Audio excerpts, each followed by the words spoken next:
Salam alaikum wa rahmatullahi ta'ala wa barakatuh. Donc, bonjour chers étudiants.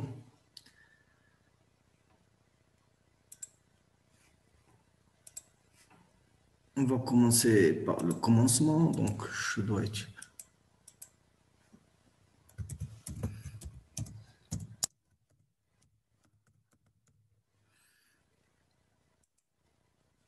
Une routine de démarrage. Donc, on va commencer par écrire non. Je vous sollicite donc que chacun de vous écrit son nom dans le chat. Comme ça, on va savoir quels sont les gens qui sont un petit peu avec nous. Quoi qu'il en soit, donc voilà. On va essayer de s'enchaîner sur notre cours sur le système de gestion de fichiers. Donc, pour rappeler le système de gestion de fichiers, c'est un petit peu donc le système, l'interface, donc la partie du système d'exploitation qui va essayer de gérer les fichiers, donc de donner à l'utilisateur donc toutes les primitives. Donc, pour la création, l'ouverture, l'accès des fichiers. Donc, on a dit que les fichiers, c'est une façon pour mémoriser l'information, pour sauvegarder l'information d'une façon permanente sur une mémoire de masse. Donc, pourquoi? Donc, parce que donc, on sait que la mémoire centrale, la RAM, elle a besoin de l'électricité pour sauvegarder l'information. Et une fois elle est hors tension, une fois elle n'est pas alimentée, donc elle perd toutes les informations qu'elle contient. Donc, notion de fichier sur donc les supports magnétiques, donc sur le disque, sur le CD, sur la disquette, donc elles n'ont pas besoin de l'électricité pour sauvegarder de l'information. Donc, elle le sauvegarde d'une façon persistante. Tant que le disque n'est pas endommagé, on peut accéder à cette information.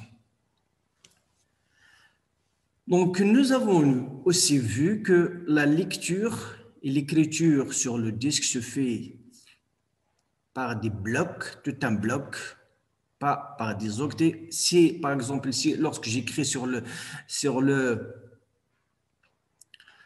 clavier, donc le stream, le flux de transfert, c'est caractère par caractère sur le bloc, sur le disque, c'est par bloc. Pas des blocs de 512 ou 1024, et donc tout un bloc qui va être écrit.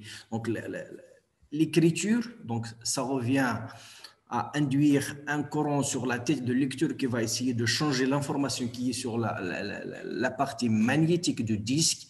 Et la lecture, c'est un petit peu de mesurer le champ magnétique, et donc elle va générer un courant, donc et son intensité va être convertie en binaire, et donc connaître la valeur de données qui existe sur le bloc.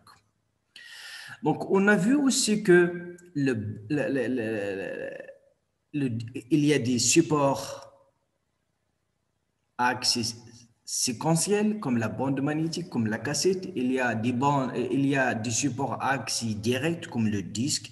Donc, le disque, on schématise le disque comme étant linéaire, mais en fait, c'est un ensemble de plateaux, donc partagés en secteurs, chaque secteur en piste tout d'abord. Donc, lorsqu'elle a été formatée, donc on parle de formatage dans l'usine. Le formatage de l'usine, c'est la création des pistes et des secteurs.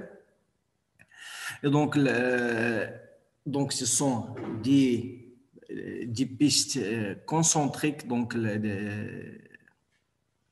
et bien sûr, et les secteurs sont des bouts de ces pistes. Et donc, la tête va être positionnée. Il y a un moteur donc, qui va essayer de tourner le disque pour que la tête de lecture, il y a des plateaux à double surface, une surface en haut et une en bas. Et donc, deux têtes de lecture qui vont essayer de lire et l'ensemble. Donc, on va voir ça donc, lorsqu'on va arriver sur le support, le disque lui-même.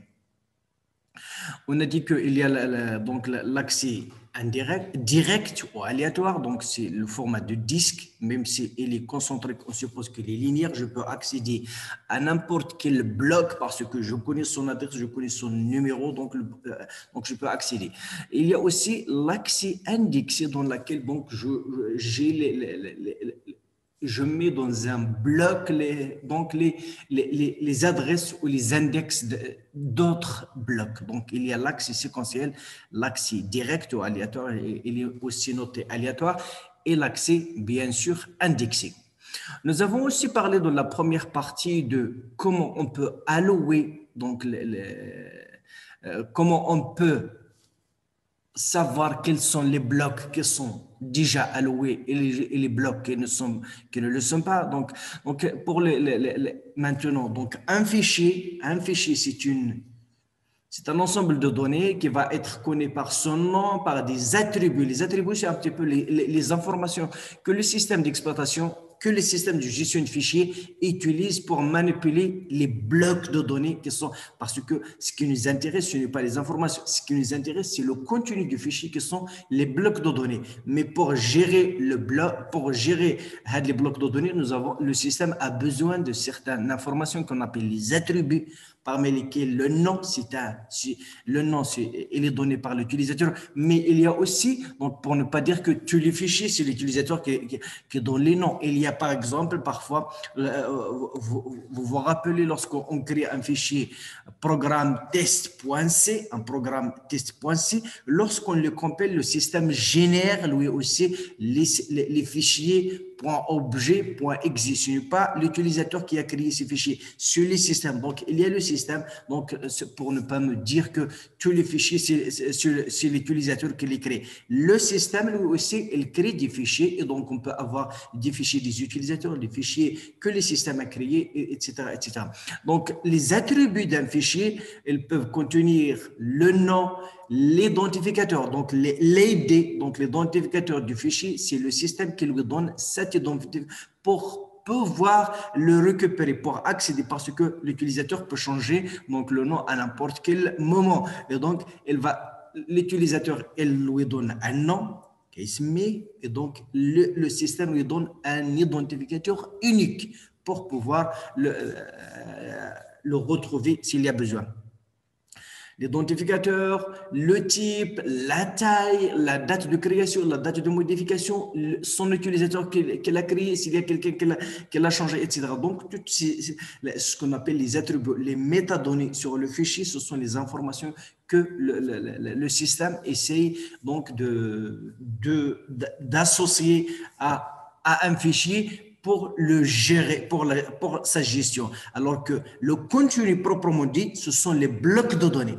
Ne pas confondre les attributs avec les données. On va voir que, par exemple, il y a les blocs de données, le système essaie de retrouver donc les blocs de données à partir des attributs. Donc, on a dit que pour la gestion, pour savoir quels sont les blocs utilisés et les blocs qui ne le sont pas, donc le système peut utiliser par exemple la table du bit. La table du bit, elle associe à chaque bloc libre un bit 0 et à chaque bloc déjà affecté ou utilisé par un fichier, un bit 1. Et donc, vous voyez que donc on peut, lorsqu'il y a, et donc le système doit, lorsqu'un utilisateur crée un fichier, il doit trouver quels sont les blocs qu'il doit affecter le fichier. Ou bien, lorsque le système crée lui-même un fichier, il doit savoir quels sont les blocs qui ne sont pas déjà attribués à un fichier pour pouvoir les allouer le nouveau fichier. Donc ça, c'est pour la table du bit. Il y a la table du bit, donc elle va être elle aussi sur le disque. Elle est stockée elle aussi sur le disque. Vous voyez qu'elle va prendre elle aussi certains blocs. Elle va prendre donc 10 blocs. Et donc, vous voyez que si la taille de bloc est petite, on aura une grande taille pour la table de bits. Si la taille de bloc est grande, on aura une petite taille pour la table de bits. Mais n'oubliez pas que un fichier n'est pas toujours un multiple de blocs. Le dernier bloc n'est jamais rempli. Donc, on aura la fragmentation au dernier bloc, comme on l'a vu donc dans la mémoire centrale et dans la pagination. Ceci dit, donc pour remédier à ce problème, donc pour la recherche des blocs donc libres, donc il y a toujours les algorithmes de first fit, best fit, worst fit. Donc pour remédier à ce problème donc de la table de bits et des problèmes qui sont liés, on utilise les listes chaînées. Et listes chaînées, ça veut dire que on aura les blocs qui sont libres, l'adresse du début, c'est le premier bloc qui est un petit peu libre. Et donc, chaque bloc, il va contenir, chaque bloc libre, il va contenir l'adresse de prochain bloc libre. Donc, on aura donc, lorsqu'il y a un fichier qui demande des blocs, donc le système doit utiliser la liste chaînée pour savoir quels sont les blocs. Donc maintenant, les blocs ne sont pas, ils sont éparpillés et donc chaque bloc, il contient l'adresse de prochain ou bien le numéro de prochain. Mais vous voyez que donc, si la mémoire est grande, cette liste va être donc très grande et donc pour allouer les blocs, il faut parcourir beaucoup de blocs pour satisfaire la requête, la demande d'un fichier. Donc, une solution, c'est un petit peu grouper les blocs, les adresses ou bien les numéros des blocs libres dans un bloc libre. Comme ça, lorsqu'il y a une demande, je dois un petit peu consulter le premier bloc libre pour affecter. Donc, on peut avoir plusieurs blocs libres donc, qui vont contenir les adresses, les numéros. Donc, c'est un petit peu pour remédier au problème de la liste simplement chaînée. Il y a aussi une deuxième méthode donc, qui exploite la notion de bloc libre, mais au lieu de mettre tous les adresses, s'il y a un ensemble d'adresses, s'il y a un ensemble de blocs d'adresses consécutives qui sont libres, je mets l'adresse de premier et le nombre des blocs libres qui lui succèdent, contigus. Par exemple, j'ai le numéro 4, 5, 6, 7, donc je mets 4 suivi de 3. Donc 4 et 5, etc. Donc voilà, de cette façon, on peut attribuer facilement des blocs à des fichiers lorsqu'elle demande l'allocation du fichier. Il y a ce problème lorsqu'elle demande et aussi lorsqu'elle libère. Lorsqu'un fichier est détruit, il faut pouvoir, le système doit récupérer les blocs et doit donc le affecter soit par la table de bits, soit par les listes, soit par les listes, etc. Il doit savoir, il doit mettre à jour les structures de gestion chaque fois qu'il alloue ou bien chaque fois qu'il récupère les blocs à partir d'un fichier qui a été éliminé. Donc, maintenant, donc, je retourne là où j'étais. Donc, j'étais quelque part à ce point, donc l'allocation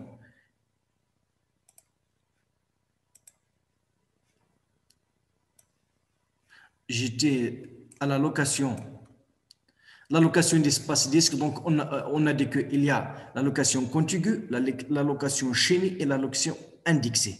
Donc le premier, nous avons vu la première, c'est contiguë. Donc voilà, et il faut que les blocs d'un fichier soient contigus, soit d'adresses successives sur le disque. Et donc on peut accéder d'une façon séquentielle ou bien indirecte à des blocs de ce fichier. Le problème avec ceci, c'est que il va générer la fragmentation externe parce que les zones du bloc qui vont être libres et continues, elles vont être éparpillées. Elle va générer la fragmentation externe et aussi le problème lorsqu'un fichier va agrandir, on ne peut pas ajouter au milieu du fichier lorsqu'il va être agrandi? Est-ce qu'on va, au début de la création du fichier, surestimer la taille? Ou bien, donc, il y a les problèmes. Donc, on a vu ça dans la première partie. Donc, le deuxième, c'est l'allocation chaînée.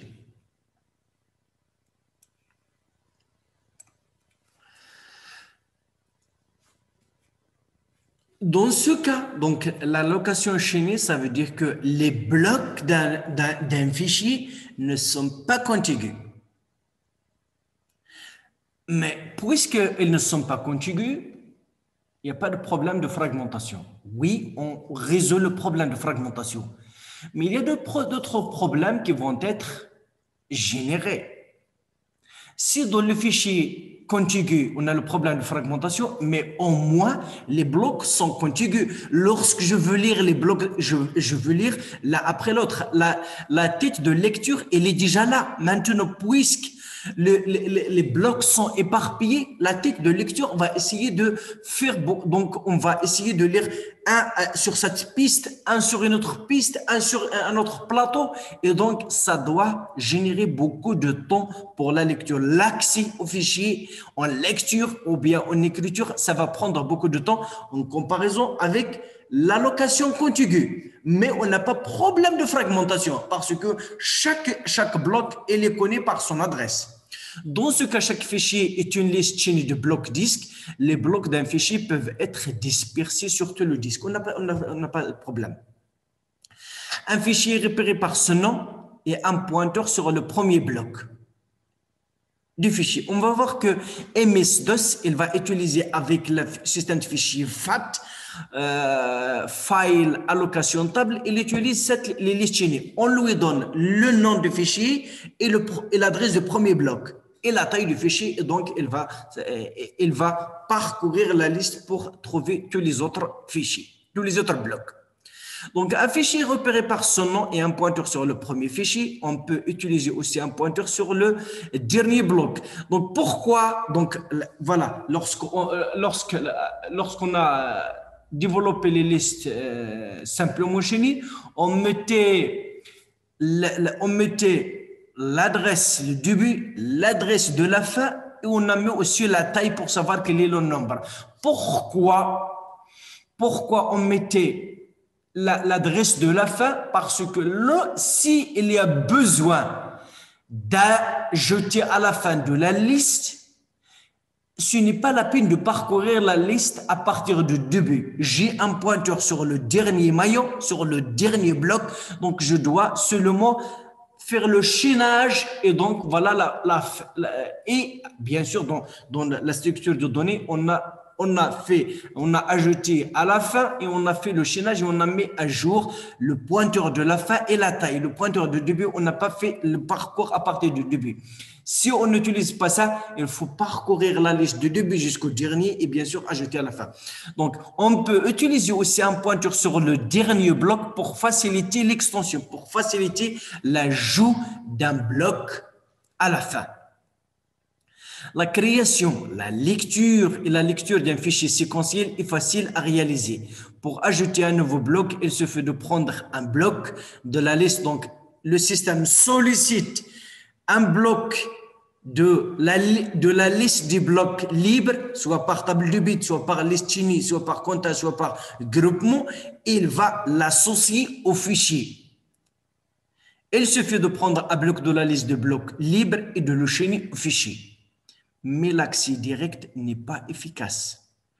Donc, il faut parcourir les blocs d'une façon séquentielle. Je ne peux pas accéder à un bloc directement. Je peux accéder seulement au premier. Mais pour accéder au deuxième, au troisième, il faut parcourir à partir de la liste. Donc, je peux accéder. Si on utilise la liste avec un pointeur de début et un pointeur de la fin, j'ai seulement accès au premier et au dernier. Si j'ai besoin d'accéder à un bloc à l'intérieur, je dois parcourir d'une façon séquentielle parce que chaque bloc, elle contient l'adresse du suivant. Mais l'adresse directe n'est pas efficace. Et donc, il faut plusieurs accès disques pour lire le AM bloc. Donc, vous voyez qu'il va faire beaucoup de temps pour accéder. Mais pour remédier à ce problème, donc le FAT, il va charger dans la mémoire centrale, dans la RAM, la table FAT pour pouvoir accéder facilement au bloc. Un autre problème est la fiabilité. Donc, que se passe-t-il si un pointeur est endommagé? Si un pointeur est endommagé, ça veut dire que je dois perdre les blocs d'un fichier. Si le premier bloc est endommagé, je perds tout le fichier. Si c'est un bloc à l'intérieur, je peux accéder de premier jusqu'à ce bloc. Au-delà de ce bloc, je ne peux accéder. Donc, que se passe-t-il si, pour résoudre ce problème, on peut utiliser des listes doublement enchaînées. Donc, pour les listes doublement enchaînées, vous savez qu'on peut utiliser le suivant et le précédent. Donc, si le suivant est endommagé, donc je peux parcourir là au moins la liste dans le sens inverse, de dernier vers le premier.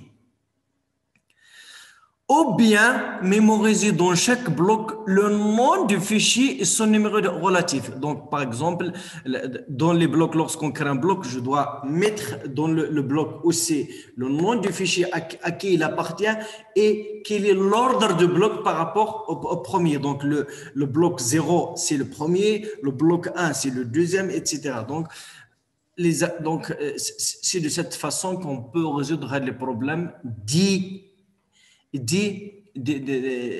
pointeurs donc qui utilisent les listes chaînées.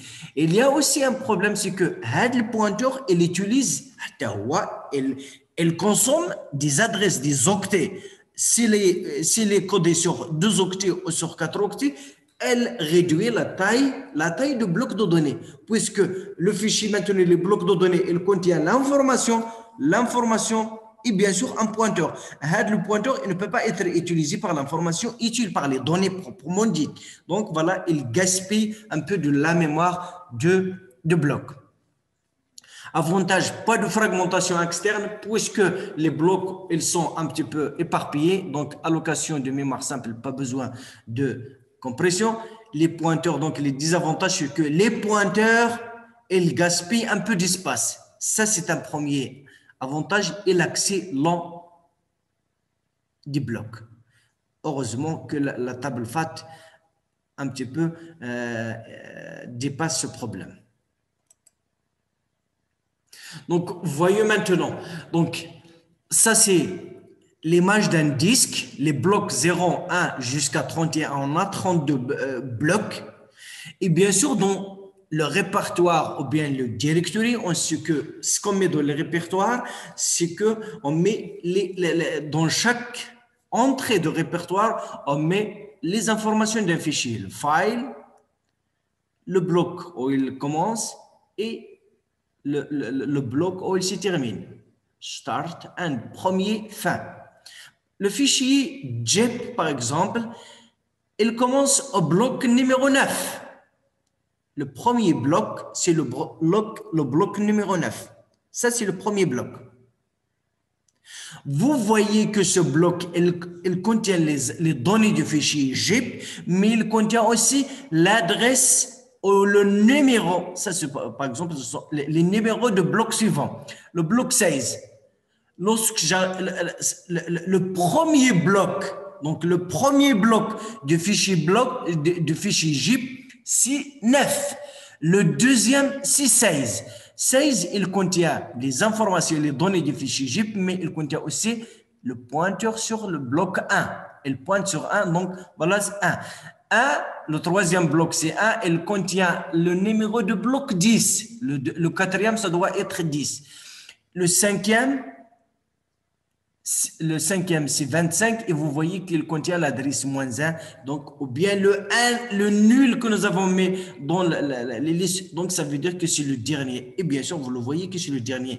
S'il y a besoin d'ajouter un bloc, par exemple, le système doit prendre un bloc, un des blocs libres et bien sûr l'associer, il va mettre là-dedans son son numéro et il doit mettre à jour le dernier. Si je prends par exemple le bloc 7, je dois mettre ici au lieu de moins un 7, mais je dois ici mettre sur le directory, donc que le dernier bloc c'est 7, etc., etc. Donc vous voyez que les blocs, ils sont éparpillés et il n'y a pas de fragmentation. On ne parle plus de fragmentation. L'allocation indexée, c'est un petit peu ce qu'utilise Unix. Il utilise les inodes et il se base sur la table d'index.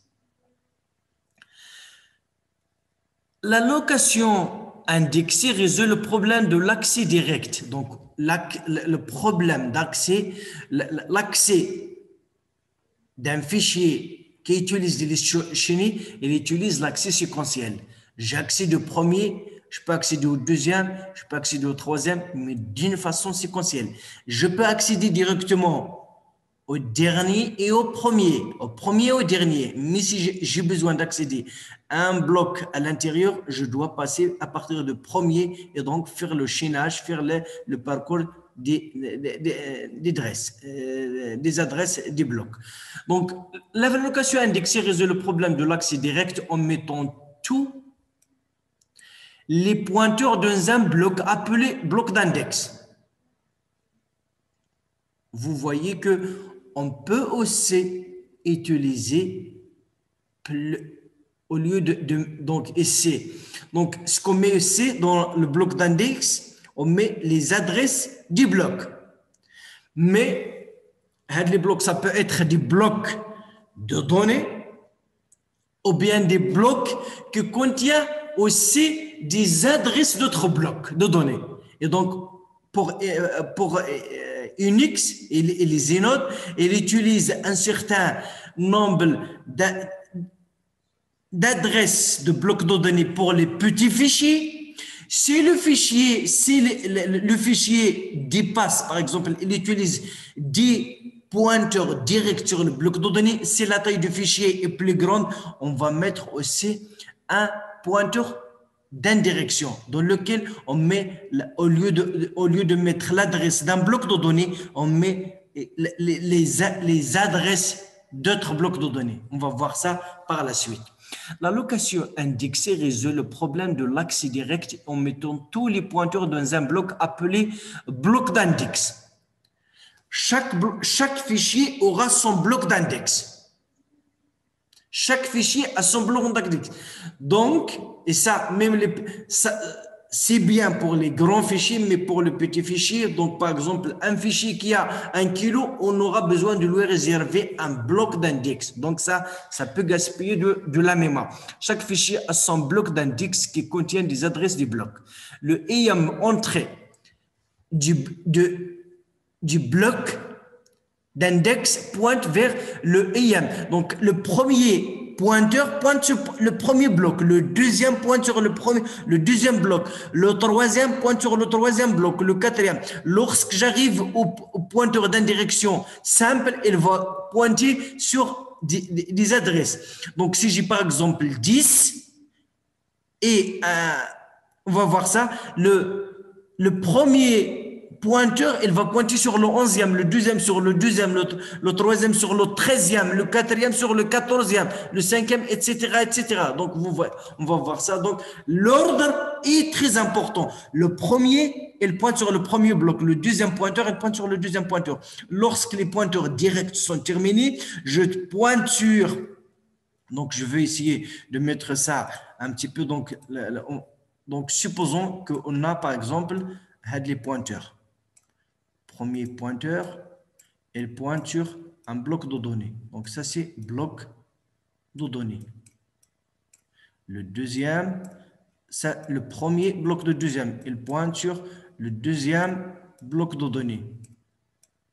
Bloc de données. Supposons que nous avons seulement 3. Donc, le troisième, il pointe sur un bloc de données. Bloc de données. Ça, c'est le troisième bloc de données. Supposons que ici, c'est un pointeur simple indirection. Ici, je ne mets pas les données. Je mets aussi les pointeurs. Donc, il va pointer un bloc de données. Donc, ça sera le quatrième. Le deuxième sur un bloc de données et sur le cinquième. D'accord? Donc, voilà. L'ordre ici, c'est le premier bloc, le deuxième, le troisième. Donc, l'ordre, c'est l'ordre des blocs.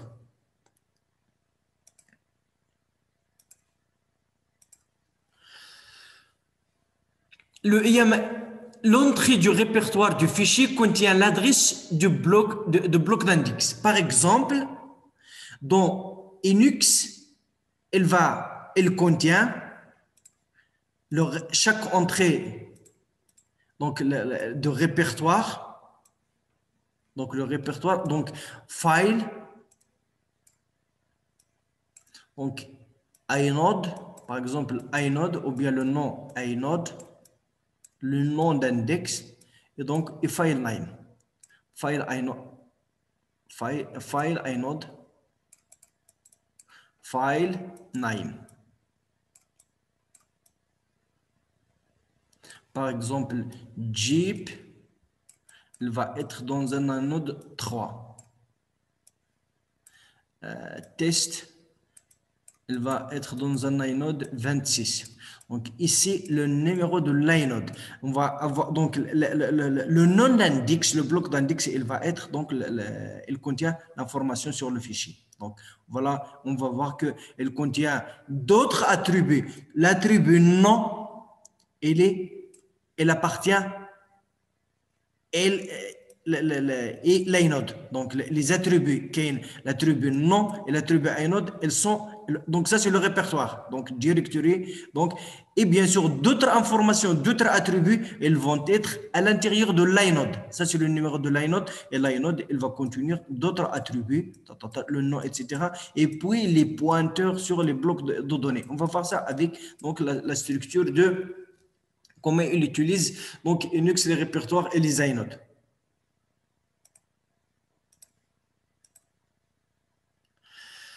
L'entrée du répertoire du fichier contient l'adresse du bloc d'index. L'allocation indexée supporte l'accès direct et n'a pas de problème de fragmentation interne. Donc, vous voyez que je peux accéder au premier bloc, au deuxième, au troisième, je peux accéder au quatrième en accédant tout d'abord au bloc d'index. J'accède au bloc d'index, puis au début, je dois accéder au bloc d'index qui va me renvoyer, qui va me donner les adresses donc, des autres blocs de données. Et c'est peut que lorsque j'utilise le simple indirection, que j'accède à un deuxième niveau d'index qui vont me renvoyer pour d'autres blocs. Il se peut que j'utilise le double indirection. Chaque bloc, on va voir ça après. L'allocation indexée supporte l'accès direct et n'a pas de problème de fragmentation interne. Mais on est obligé d'avoir un bloc d'index, même si le fichier n'a qu'un ou deux blocs. Donc voilà, il va gaspiller beaucoup de mémoire parce que tout un bloc, il va être perdu parce que chaque fichier doit avoir son bloc de perte de place, donc perte de mémoire de masse. Donc, vous voyez par exemple que tout à l'heure, donc ici on a Jeep, les blocs de Jeep, donc les blocs de Jeep, je vais essayer de le tracer, les blocs de Jeep, le premier bloc de Jeep, donc voilà, on a le premier c'est 9, le deuxième bloc de Jeep c'est 16, le troisième bloc de Jeep, c'est 1. Le quatrième bloc du Jeep, c'est 10. Le cinquième bloc du Jeep, c'est 25. Ça, c'est les 5 blocs du Jeep. Donc, Jeep, c'est un fichier qui a les blocs. Donc, ils ne sont pas contigus dans le disque, mais seulement, moi, je les ai rassemblés à un. Donc, un fichier, donc, il va utiliser les blocs. Donc, pour les mettre dans le bloc d'index, donc, je dois utiliser les blocs donc dans un bloc libre, par exemple 19, 23, etc. Donc, c'est comme ça que je veux utiliser donc, la table d'index. Donc, vous voyez que la table d'index, donc file name et index block. Le file name, c'est le zip et l'index, le bloc d'index, c'est 19. 19, j'ai mis le premier. Le premier, c'est le 9. Le deuxième, ça doit être 16. Le troisième, c'est 1. Le quatrième, c'est 10, etc. Donc, ils ne sont pas un petit peu. Donc, voilà. Elles sont ici. Elles sont, donc, le premier, c'est 9. Le deuxième, c'est 16. Le troisième, c'est 1, 10, 25. Les autres, donc les autres, ils ne sont pas alloués, ils sont mis à -1, -1. Donc, parce qu'il va utiliser tout un bloc seulement les premiers qui sont utilisés et les autres sont pour dire que c'est nul, nul, nul, ils ne pointent sur rien. D'accord? Donc, le reste, ils ne sont pas utilisés. Seulement, nous avons utilisé les 5 premiers adresses, donc, qui pointent sur le 9e bloc, qui est le premier bloc du fichier zip. 16e bloc, c'est le deuxième bloc du fichier zip. Le premier bloc de disque, c'est le troisième bloc du fichier. Le dixième bloc de disque, c'est le quatrième bloc du fichier. Le 25e, c'est le cinquième bloc. Donc, les répertoires. Maintenant, on va essayer de monter un petit peu. Donc, la notion de répertoire, c'est une structure qui va contenir les informations sur les fichiers. Pour gérer les fichiers, on va les mettre dans des répertoires.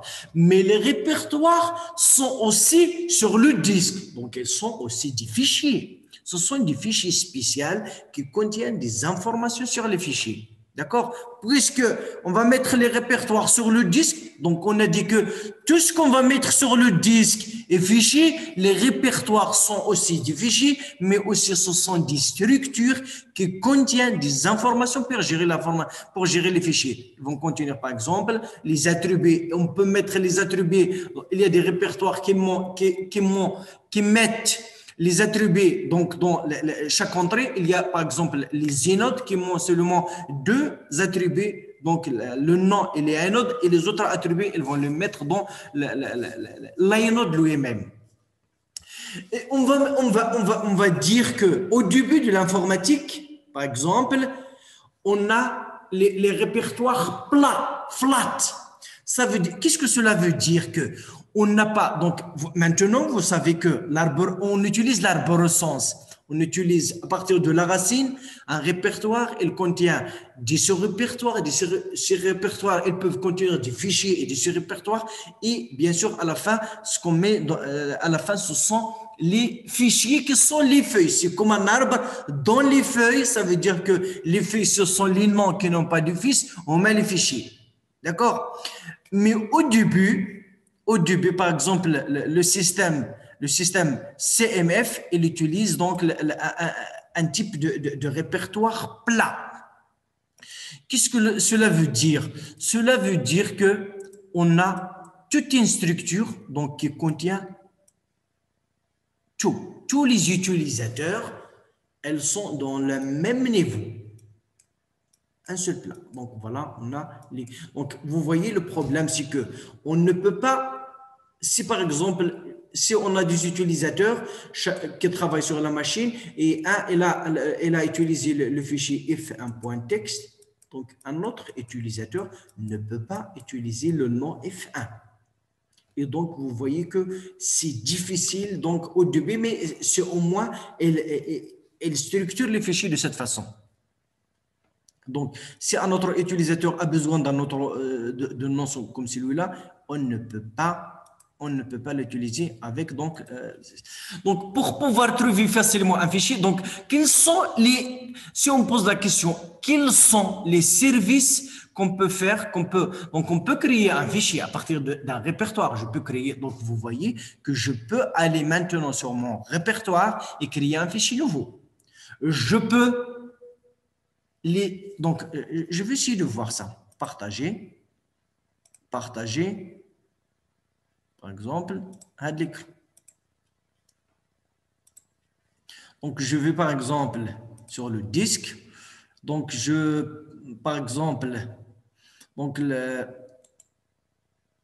je peux par exemple nouveau, Je peux créer un dossier, je peux créer un nouveau fichier, texte, un fichier, etc. Donc, je peux, par exemple, un fichier qui existe déjà.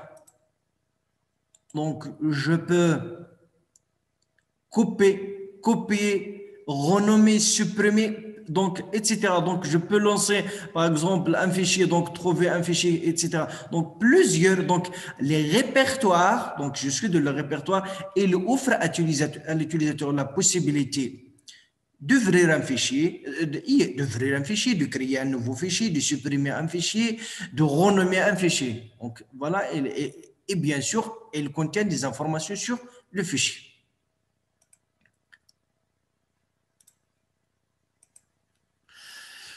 Donc, pour pouvoir trouver facilement un fichier, donc je peux aussi chercher. Donc, je peux chercher un fichier. Donc, si je cherche, par exemple, je cherche a.text. Donc, vous voyez que je tape et il cherche en même temps. Donc, je peux chercher et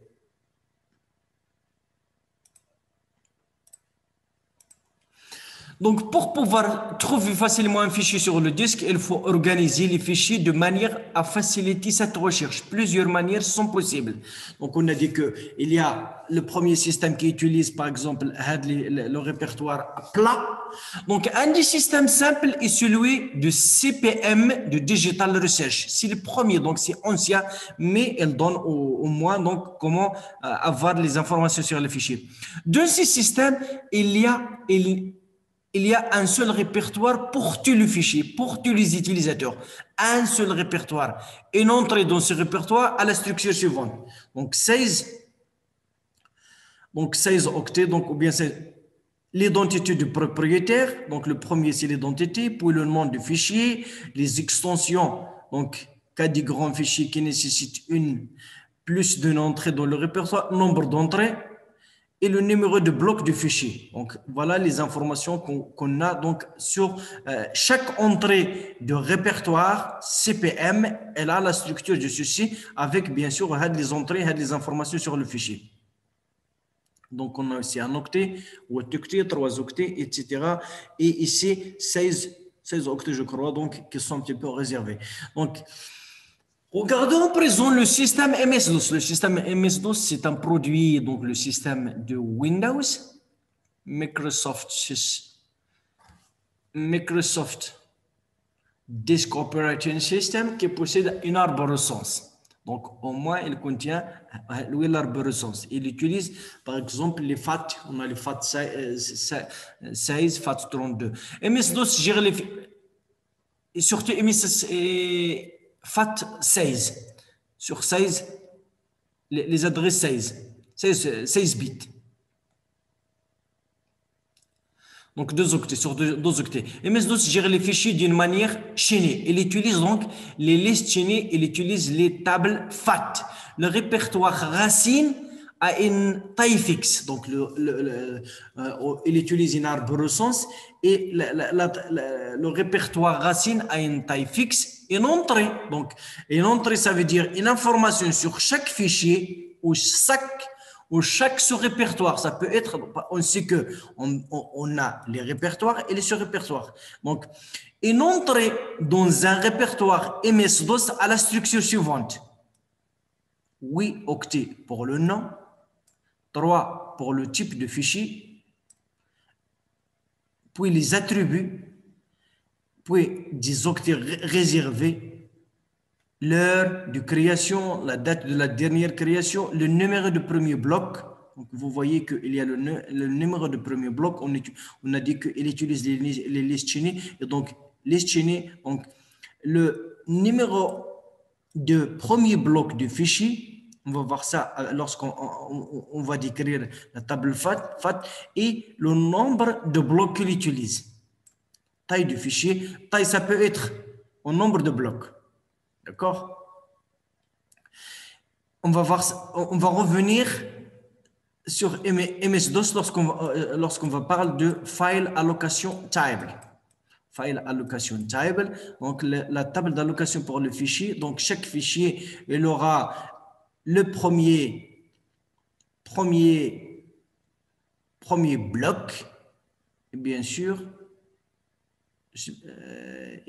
l'adresse ou la taille. Donc, Unix, on a dit que l'Unix, c'est un produit de Sun.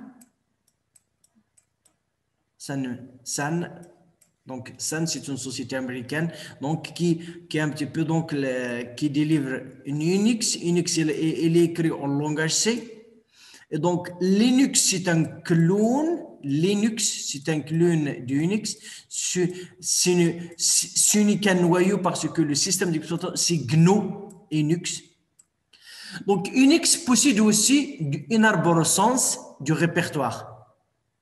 Une entrée dans un répertoire Unix a de la forme numéro de l'inode et le nom de fichier. Vous voyez que l'attribut nom, elle est dans le répertoire. Les autres attributs, elles ont dans l'inode lui-même.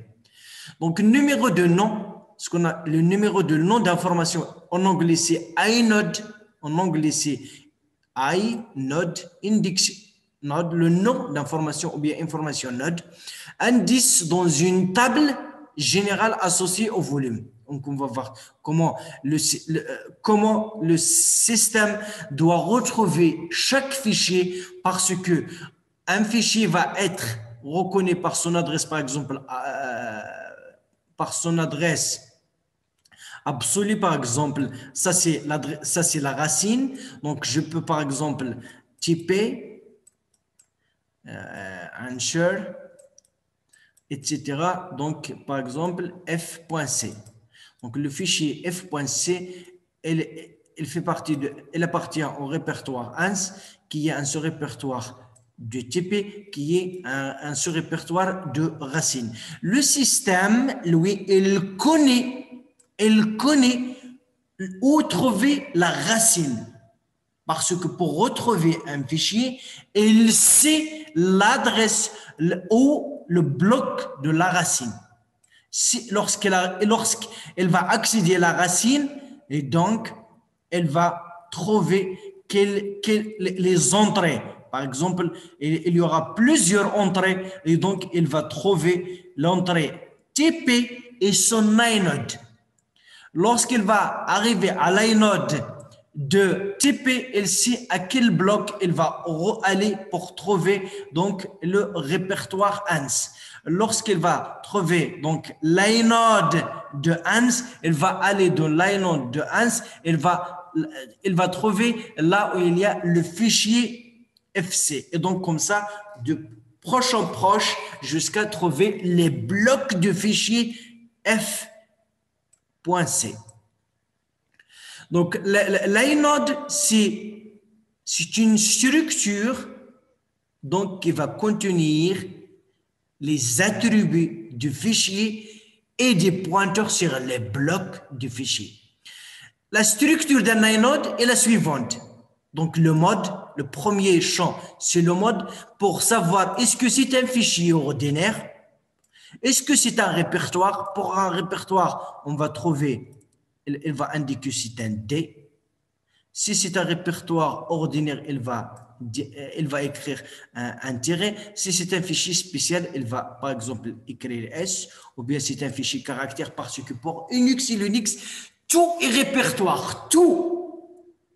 Même la souris, même le clavier, même tous les périphériques sont des fichiers. Tout est fichier dans Unix. Donc, c'est pour cela qu'on parle des fichiers ordinaires, on parle des fichiers répertoires, ou bien des directories, ou bien des fichiers spéciaux, caractères, pipeline, stream, etc. Le nombre de liens, parce qu'un fichier, il peut être partagé entre plusieurs utilisateurs. Donc, et donc, quels sont le nombre de liens? Il y a les liens hard, il y a les liens durs et les liens symboliques. Le UID, l'identificateur, donc user identificateur, l'identificateur du propriétaire. Donc voilà, on a l'information du propriétaire du fichier. Et à quel groupe il appartient? Groupe ID. La taille du fichier, en termes de octets, la date de création, la date de dernier accès au fichier, la date de dernière modification. Donc, ce sont un petit peu, vous voyez que ceci, ce sont des attributs sur le fichier qui ne sont pas sur le répertoire. Sur le répertoire, on a seulement le nom donc du fichier comme attribut, et donc l'inode, c'est un attribut, donc c'est l'entrée du répertoire, on a les deux informations. Les autres attributs, ils sont de l'inode lui-même. Et puis, on a 10 numéros de blocs, donc les 10 premiers blocs du fichier, on a 10 les pointeurs directs sur ces. Donc, si le fichier, si la taille du fichier est plus grande que les 10 premiers blocs, on a un pointeur simple en direction. Si la taille du fichier, si le pointeur, donc je m'explique après, si le pointeur simple en direction n'est pas suffisant, on peut utiliser un pointeur double en direction. Si ce double en direction n'est pas suffisant, on va utiliser un troisième. Et donc, on va voir que si on utilise le troisième, donc la taille du fichier peut atteindre par exemple des gigaoctets. Et c'est rare de trouver des fichiers qui a une taille de gigaoctets. Donc on a les attributs, le mode, l'utilisateur, le groupe d'utilisateurs, la date, la taille, etc., la taille du fichier, etc., la size, et bien sûr, count, donc et après, on a les blocs, les adresses des blocs, des premiers blocs, donc qui pointent directement sur le bloc de données, sur les data. Et bien sûr, si ces blocs de données ne sont pas suffisants, on a un pointeur simple en direction qui pointe pas sur un bloc de données, mais sur un bloc qui va contenir des pointeurs sur le bloc de données. Si la taille du fichier est plus grande que tout ceci, que les blocs directs et les blocs pointés par ce bloc, on peut utiliser un double en direction. Dans ce pointeur, il pointe sur un bloc d'index, un bloc de pointeur. Chaque pointeur, il pointe sur un bloc de pointeur et à l'intérieur du bloc, on va avoir des blocs de données.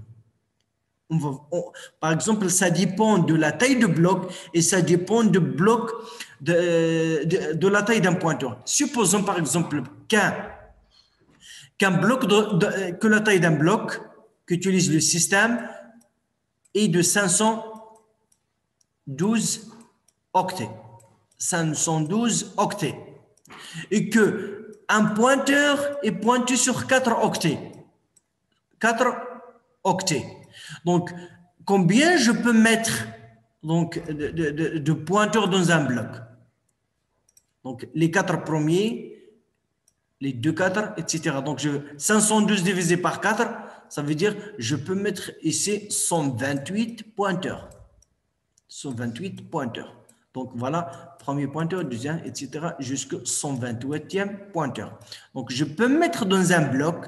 Donc, ici, c'est la taille est 512 et la taille, si la taille est 1024, je peux mettre 256. C'est la taille, etc. Donc, ça dépend de la taille de bloc et bien sûr, sur combien de blocs il est codé chaque pointeur. Donc, voilà, etc. Donc, ici, je peux mettre 28 fois 28, donc je peux avoir beaucoup. Et donc, si ce deuxième ne suffit pas, donc je vais utiliser un troisième. Un troisième, il va pointer sur un bloc de pointeurs. Chaque pointeur, il va pointer sur un bloc de pointeurs. Chaque pointeur, il va pointer sur un bloc de pointeurs. Et après, ils vont pointer sur le bloc de data. Donc, vous voyez qu'avec ces 3 indirections, je peux atteindre 10 gigaoctets pour les grands fichiers. D'accord? Donc, voilà ce que je viens d'écrire. Donc, dans Unix, le nœud d'information du répertoire racine est situé à un endroit fixe. Elle sait où est le répertoire racine. Elle sait où il. Donc, chaque fois qu'elle va parcourir, donc, par exemple, pour chercher le fichier, donc, supposons qu'on va essayer de chercher le fichier. Quel est le fichier qu'on va essayer de chercher? Le QNAP. Ah, voilà, c'est donc c'est ce que je cherche. Donc, on parle à la racine. On a un répertoire et un fichier inbox, qui peut être un fichier ou un répertoire. Donc, le système, c'est l'emplacement de répertoire. Chaque répertoire possède les entrées Coran et pair. Correspond au répertoire Coran et son pair. Ça, c'est le Coran et le 2 points, c'est le pair. Donc, par exemple, lorsque le système va essayer de chercher, d'accéder à une box, elle commence par la racine. Et il sait où il y a la racine. Donc, la racine, donc, root directly, le répertoire racine. Donc, son inode, c'est le répertoire Coran, c'est 1. Son père, il n'y a pas de père, donc c'est lui-même. Et donc, on voit le contenu du répertoire. Donc, ça, c'est le contenu proprement dit. Il y a un répertoire ou un fichier bin. En réalité, ici, le répertoire bin, des fichiers exécutables. Donc, son inode, c'est 4. Un répertoire div, son inode, c'est 7. Lib, son inode 14. etc, son inode 9. User, son inode 6. Et temp, son inode 8. Nous, ce qu'on cherche, c'est le 6. Le système sait qu'elle doit aller vers l'inode 6. Le QNAP, user yield et node 6. Donc, on doit aller vers l'inode 6. L'inode 6, donc le bloc d'index 6, donc, elle va nous indiquer les attributs de ce répertoire, puisque c'est un répertoire. Donc, elle va nous indiquer qu'il s'agit d'un répertoire. Donc, parmi ces attributs, elle va nous indiquer qu'il s'agit d'un répertoire. Elle va continuer aussi son inode 6, celui de son père, de point qui est 1, qui est le répertoire père. Donc, son inode 6, celui de son père, c'est 1. Puis, on a son contenu. Il contient un répertoire ou un fichier DEC, inode 19, Eric, qui a un inode 30, Jim, qui a un inode 51, AST. Donc, ce qui nous intéresse ici, AST. AST, son inode, l'indice d'information, c'est 26.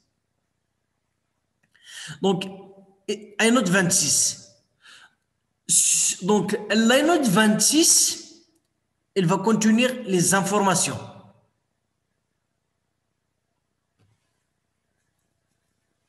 Donc, ici, j'ai un petit peu. Donc, voilà. On a dit que c'est les attributs.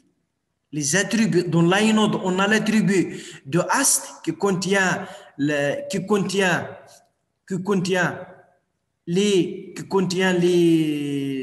attributs de répertoire. Est-ce que c'est un fichier, c'est un répertoire? On a dit qu'il va contenir. Donc, le premier bloc donc, du répertoire, c'est 132. Elle va aller vers le bloc 132 et elle va trouver donc le contenu. C'est son inode 6, celui de son père, et bien sûr le contenu, donc ça c'est le contenu. Lorsqu'on va vers AST, on sait qu'il est son inode 26. Dans l'inode 26, donc on va consulter l'inode 26, on va trouver, parce que dans le disque, il y a les blocs des inodes et les blocs de données. Donc, il y a les blocs de données et les blocs des inodes. Donc, le système, elle fait la séparation entre les blocs de données et les blocs des inodes. Donc, le premier bloc de données, c'est 406, elle va aller vers le bloc 406, son inode c'est 26, celui de son père ça veut dire c'est 6, et bien sûr elle va trouver grand, box, inbox, et donc elle doit aller vers l'inode 60 pour trouver s'il s'agit d'un fichier ou bien d'un répertoire, etc. Si de cette façon, de proche en proche, que le système peut accéder à un fichier ou un répertoire en commençons par la racine, puisque elle sait où il y a la racine. Elle sait l'emplacement physique sur le disque d'où il va commencer. C'est important de savoir où on va commencer pour aller de l'avant. Donc, c'est de cette façon que le système Linux accède aux fichiers. Donc, on a dit que MS-DOS, il utilise FAT, par exemple FAT32. Donc, c'est une table qu'il va avoir dans la RAM pour accélérer l'accès par les listinis. MS-DOS possède autrement pour la gestion des fichiers. Il associe à chaque disque une table, donc une table appelée FAT qui va être sur la RAM. File allocation table. Cette table a une entrée pour chaque bloc de disque. Nous avons vu que pour chaque fichier, l'entrée du répertoire, donc le répertoire, il contient les informations, donc les attributs, le nom, etc. Puis il contient le premier bloc et la taille. Les derniers champs que nous avons mis ici, donc c'est le premier bloc et bien sûr la taille. Le numéro de premier bloc et la taille. Donc ce sont les derniers champs. Donc, nous avons vu que pour l'entrée du répertoire, on contient le numéro de premier bloc. Ce numéro sert d'entrée dans la FAT pour trouver le numéro de bloc suivant. Donc, par exemple, donc on a aussi le premier bloc, on a ici la taille. Donc, le fichier A, il contient le premier bloc, c'est 6. Lorsqu'elle va consulter donc la table FAT qui est en mémoire et pour parcourir les blocs de fichiers. Donc, le premier bloc, c'est 6, c'est 9. Elle contient le bloc 9. En plus de données, il contient un pointeur sur le bloc 2. 0, 1, 2. Donc, c'est 2. 0, 1, 2. Donc, vous voyez que dans 2, on a un de file. Donc, les blocs du fichier 9, du fichier A, non, A, il contient 6. Donc, A, il commence par 6, pardon. On commence par 6. Donc, le premier bloc, c'est 6. Et il contient aussi l'adresse du deuxième, 10. Lorsque je lis le bloc 10, il contient l'adresse du bloc suivant. Il contient les informations, les données, mais aussi il contient le bloc suivant. C'est le bloc 3.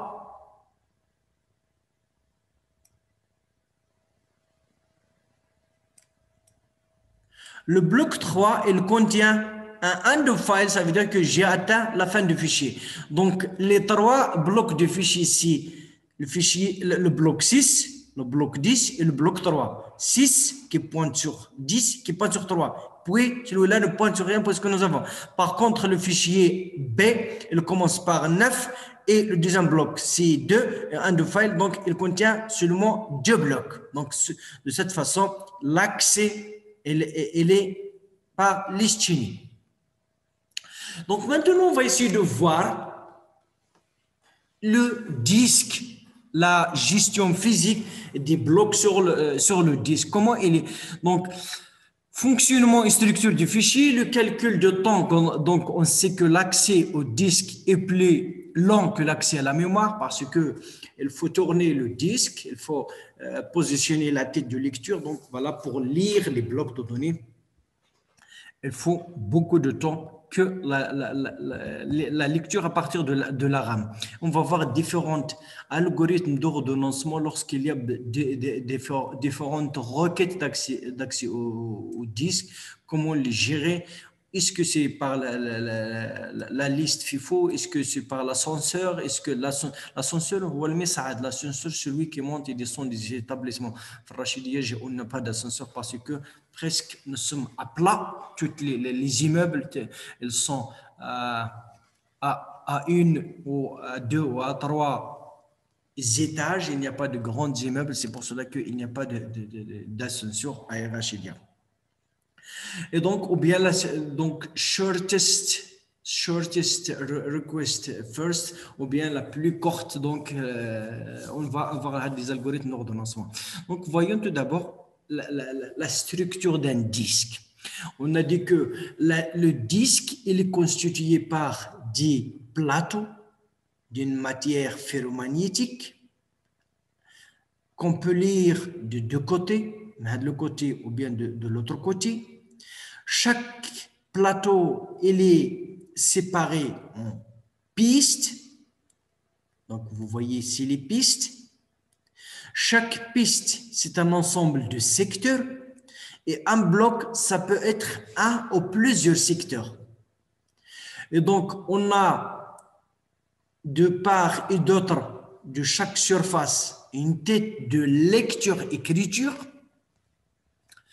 Donc, tous les plateaux sont sur le même axe. Ils vont être tournés par un moteur en rotation. Et donc, on peut aussi avoir des titres qui peuvent un petit peu se déplacer horizontalement. Donc, lorsqu'on tourne, lorsqu'on tourne et la tête à une certaine position, je peux lire tous les secteurs d'une piste. Lorsque je tourne, je peux, mais pour lire pour tous les secteurs, donc pour toutes les pistes, il faut que la tête se déplace. Donc voilà, donc ça c'est le bras de tête de lecture, et ça c'est l'axe de rotation, donc le speeder, donc read, write, head, la tête de lecture, écriture. Ça c'est un petit peu le track. Le track, ou bien c'est une piste, secteur S, track T, S, cylindre. Le cylindre, qu'est-ce que le cylindre? C'est l'ensemble de pistes qu'on peut. C'est l'ensemble des pistes sur tous les plateaux lorsque la tête de lecture a une certaine position. Donc, cette piste sur ce plateau, plus cette piste sur le deuxième plateau, sur tous les plateaux, ils contiennent, ils constituent ce qu'on appelle le cylindre. La notion de cylindre, pourquoi? Parce que on peut avoir, donc on a peu que pour l'allocation contiguë, on peut avoir les secteurs ou bien les blocs d'un fichier contigu. Et donc, mais vous voyez qu'on peut avoir les blocs d'un fichier sur un cylindre. Ça veut dire que je peux, lorsque la tête est sur ce secteur, la deuxième tête, elle est sur le secteur le plateau suivant, etc. Donc, il se peut que pour accéder rapidement à des blocs d'un fichier, que les blocs soient sur le cylindre. Ça veut dire que les blocs soient sur des pistes différentes, mais sur le même cylindre. Donc, je peux accéder rapidement au bloc d'un fichier. D'accord? Donc,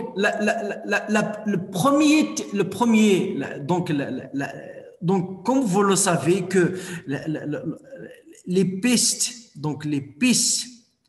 concentrées, les pistes qui sont à l'extérieur, on aura des pistes à l'intérieur. Donc, l'information, puisque elles vont être divisées en secteurs, les pistes qui sont au centre aussi vont être divisées en secteurs. etc. Donc, les pistes qui sont au milieu vont avoir une densité d'informations plus grande que ceux qui sont sur les périphériques. Sur les périphériques, parce que voilà, on a la surface kbira et on a la surface صغيرة, donc il y aura la densité très grande. Donc voilà, c'est un petit peu ce qu'on peut dire sur les pistes, les secteurs et le cylindre. Donc le plat rigide. Et bien sûr, le cylindre, le disque dur, donc il est de cette façon, mais il n'y a pas accès. Donc, même les impuretés ne peuvent pas accéder. Donc, la tête de lecture ne tombe pas, il ne touche pas, il survole le plateau, mais il ne le touche pas. Donc, pour écrire, on a dit qu'on induit un courant sur la tête qui va un petit peu changer le champ magnétique et donc qui va écrire l'information sur le disque. Et pour lire la tête de lecture, il survole le secteur et donc ça dépend de champ magnétique, il va générer un courant en mesurant le courant et qu'on va convertir donc par une conversion analogique numérique qui va nous indiquer quelle est l'information sur le secteur. Donc voilà, pour la lire, le champ génère du courant. Pour écrire, c'est un courant qui va essayer d'induire un champ magnétique sur la matière magnétique, donc la magnétique, donc sur le disque. Donc il y a comme la tête, je dis qu'il ne touche pas, il le survole, et donc il y a une dépression pour qu'il ne touche pas.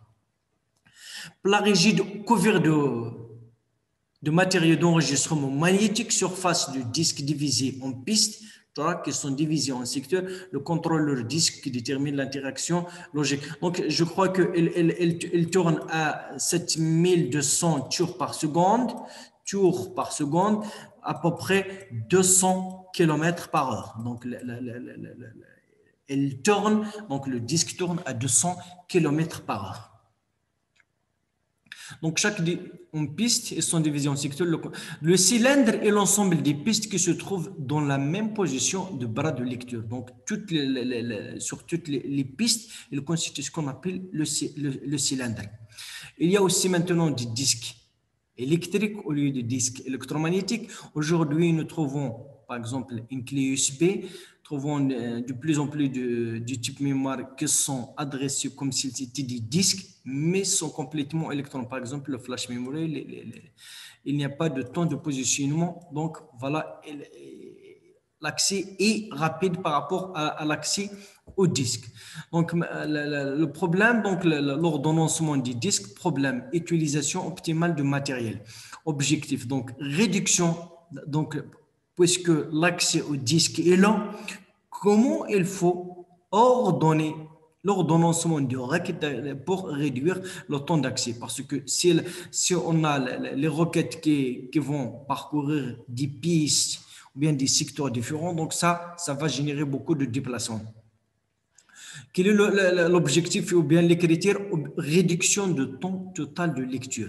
On va, puisque le temps total, il y a le temps de se positionner sur le bon secteur, le temps de latence pour le transfert de données du disque sur la mémoire. Étant donné une file de requêtes de lecture sur le disque, dans quel ordre il faut exécuter les requêtes pour minimiser le temps total de lecture sur disque. Donc, les paramètres à prendre en considération, le temps de positionnement, ce qu'on appelle le seek time. C'est un petit peu donc le temps pris par l'unité disque pour se positionner sur le cylindre. Donc, le cylindre désiré, ça veut dire tout le secteur à la même distance de bras de lecture-écriture. Il y a un deuxième temps, le temps de latence, de rotation, le temps pris par l'unité disque qui est sur le bon cylindre pour se positionner sur le bon secteur. Même si je suis sur la bonne piste, il faut que la tête soit sur le bon secteur. Et enfin, le temps de positionnement qui est normalement le plus important. Donc, non, il y a un troisième. Donc, qui est sur le bon. Et le temps de lecture. Donc, le troisième temps, c'est le nécessaire pour lire la piste. Donc, ce qui est le problème, c'est le temps de positionnement. C'est le premier. Donc, le temps de positionnement est normalement le plus important. Donc, il est celui que nous cherchons à déterminer pour se positionner sur le bon cylindre. Donc, c'est pour placer donc le bras sur le bon cylindre ou bien sur la bonne piste. Donc, file d'attente, disque. Donc, dans un système multiprogrammé, on a dit qu'il y a plusieurs programmes qui vont s'exécuter sur le processeur et chaque programme peut-être chaque programme il a besoin de faire des entrées-sorties avec le disque. Avec mémoire virtuelle, il y a normalement une file d'attente pour l'unité du disque. Lorsqu'on a mémoire virtuelle, il se peut même que les processus sont sur le disque. Donc, il se peut que le processus a besoin d'accéder au fichier, ou bien si le processus lui-même qui est sur le disque, on doit le charger sur la mémoire centrale. Dans quel ordre choisir le requête d'opération disque pour minimiser le temps de recherche total? Donc, l'objectif, c'est minimiser le temps de recherche totale. Donc, voilà, on a dit que le paramètre, c'est le positionnement de la tête de lecture sur le bon cylindre ou bien sur la bonne piste.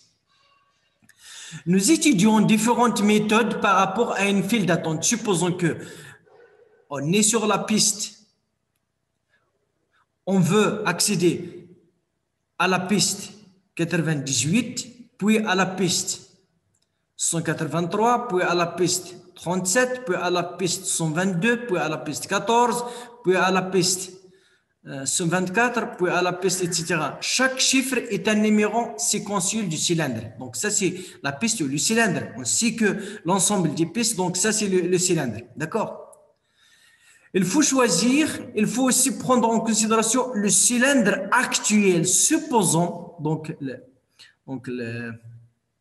je suppose que je suis, donc le numéro de cylindre, donc 0, c'est celui du centre, 1, 2, etc. jusqu'au dernier.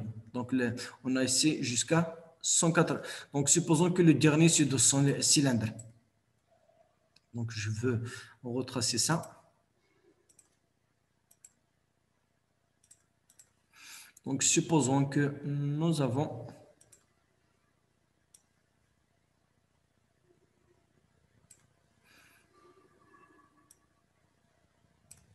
donc, je vais essayer de tracer des cylindres.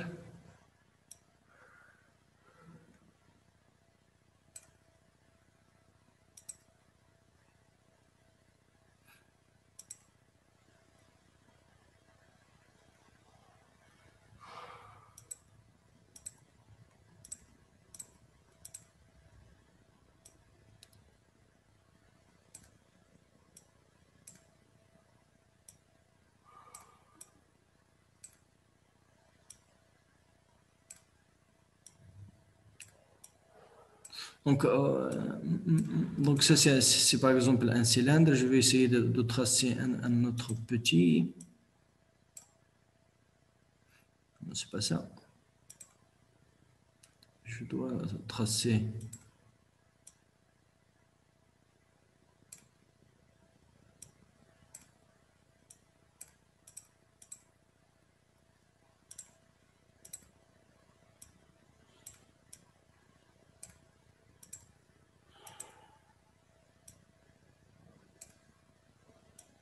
Donc les cylindres, voilà, le 0, etc. Donc, on suppose maintenant que nous sommes sur le cylindre 52.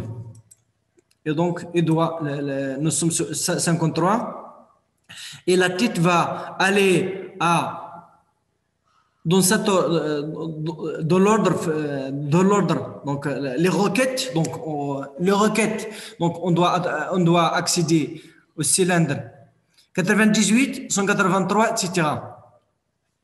Donc la question, donc, c'est dans quel ordre il faut les dans quel ordre il faut les exécuter pour réduire le temps de minimiser le temps total. Hypothèse simple, un déplacement d'un cylindre coûte une unité de temps. Supposons que le déplacement d'un cylindre, par exemple 53 vers le cylindre 54, il va coûter par exemple 1 milliseconde, une unité de temps. Ça, c'est lorsque les titres de lecture sont 53, c'est un cylindre. Lorsque je passe à la piste 53, c'est un déplacement d'un cylindre à un autre. Donc, ça va coûter par exemple 1 milliseconde ou bien une unité de temps. Donc, d'une façon générale, l'unité de temps, donc ça peut être 1 ou ça peut être 10 millisecondes, etc. Donc, ça, c'est l'hypothèse. Maintenant, on va essayer de voir. Algorithme de premier arrivé, premier servi. Donc, la queue. Il est au cylindre 53, il va déplacer dans cet ordre jusqu'à le cylindre 53, jusqu'au cylindre 98, puis 183, il va revenir au cylindre 37, il va aller au cylindre 122, puis au cylindre 14, etc. Donc, on a ici le déplacement de 53 à 50, puisque le déplacement de deux cylindres consécutifs, c'est 1, donc ça va générer 98 moins 53,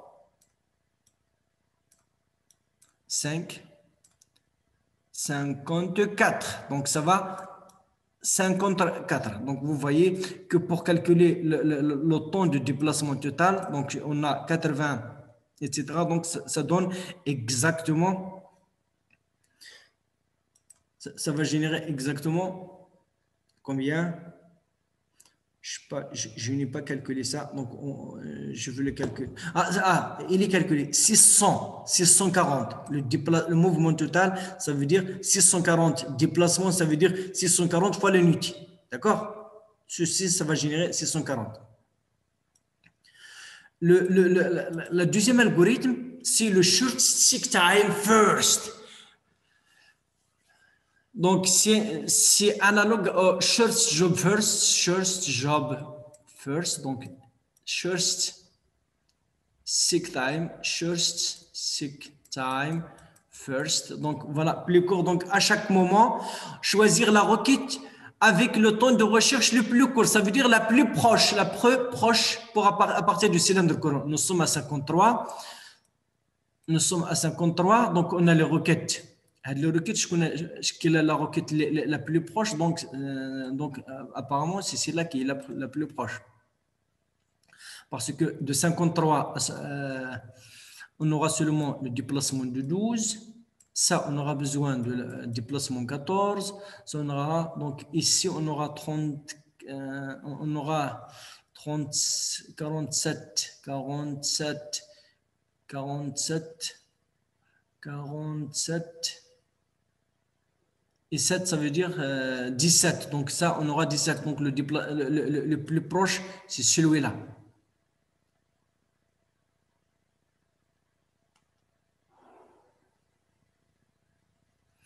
À chaque moment, choisir la requête avec le temps de recherche le plus court à partir du cylindre courant, clairement utile, meilleur, donc, mais pas nécessairement optimal. Cet algorithme peut causer la famine de certains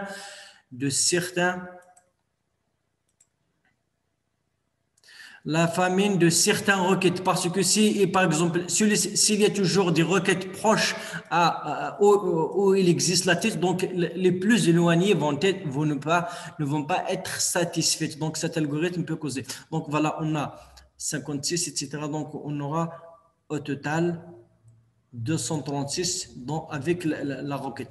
Le deuxième, la troisième méthode, c'est l'algorithme look ou ascenseur. Ça veut dire que l'ascenseur, c'est comme l'ascenseur, lorsqu'elle monte, elle va desservir les étages. Donc voilà, si par exemple Au rez-de-chaussée, j'ai spécifié l'étage 1, il y a un qui est spécifié l'étage 5, il y a un qui est spécifié l'étage 6. Donc, lorsqu'elle arrive à l'étage 1, elle va s'ouvrir et me laisser partir. Lorsqu'elle arrive à l'étage 4, elle va s'ouvrir et laisser la personne de l'étage 4. Donc, en allant dans une direction, elle va satisfaire les requêtes au fur et à mesure, etc.